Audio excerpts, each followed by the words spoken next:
Hello साथियों, साधारण ब्याज टॉपिक का क्वेश्चन नंबर फर्स्ट।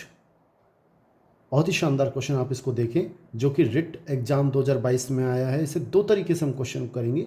आप कमेंट में ज़रूर बताएं कौन सा तरीका आपको अच्छा लगा। किसी धनराशि का 5 वर्ष का साधारण ब्याज मूलधन का 3/5 गुना हो जाता है, तो साधारण ब्याज की दर क्या है।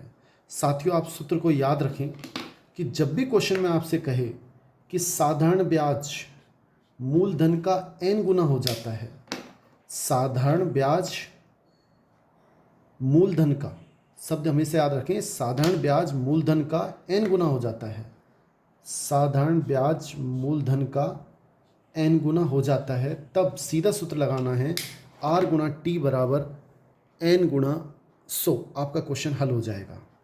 r का मान कितना है, इसमें दर हमें निकालनी है, गुणा t का मान दे रखा है। एक चीज़ कोई देगा हमें, या तो r देगा या t देगा। अब t कितना दे रखा है, 5 वर्ष, यानी 5 लिख दें।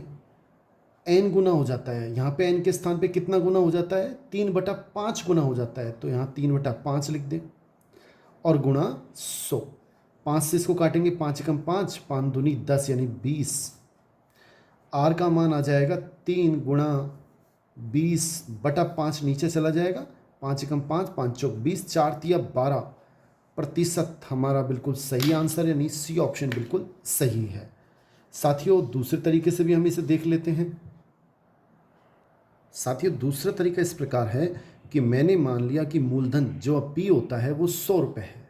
मूलधन क्या होता है, पी, और हमें दे रखा है कि समय दे दिया टी 5 वर्ष, और ब्याज एसआई का मान दे दिया। साधारण ब्याज क्या है, मूलधन का, मूलधन कितना है 100, इसका 3/5 गुना हो जाता है, यानी कि इसको 3/5 से गुना कर देते हैं।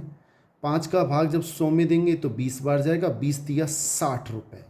ये साधारण ब्याज है, सिंपल इंटरेस्ट।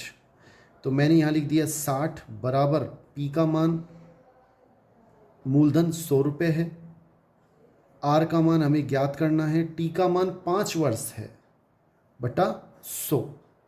100 से 100 कट जाएगा, आर के साथ जो 5 है उसका मैं इसमें भाग लगा देता हूँ। भाई हमारे पास आ गया 60 इंटू आर गुणा 5। 5 का भाग इसमें देंगे तो आर का मान आ जाएगा 60/5, यानी कि 12 बार जाएगा, तो आर का मान आ गया 12%। तो ये ऑप्शन, ये एक तरीका भी है। मेरे को ऐसा लगता है कि ये तरीका ज़्यादा अच्छा है। आपको बस सूत्र लगाना है और तुरंत आंसर आ जाएगा। फिर भी आप कमेंट में ज़रूर बताएं कौन सा तरीका अच्छा लगा। थैंक्स।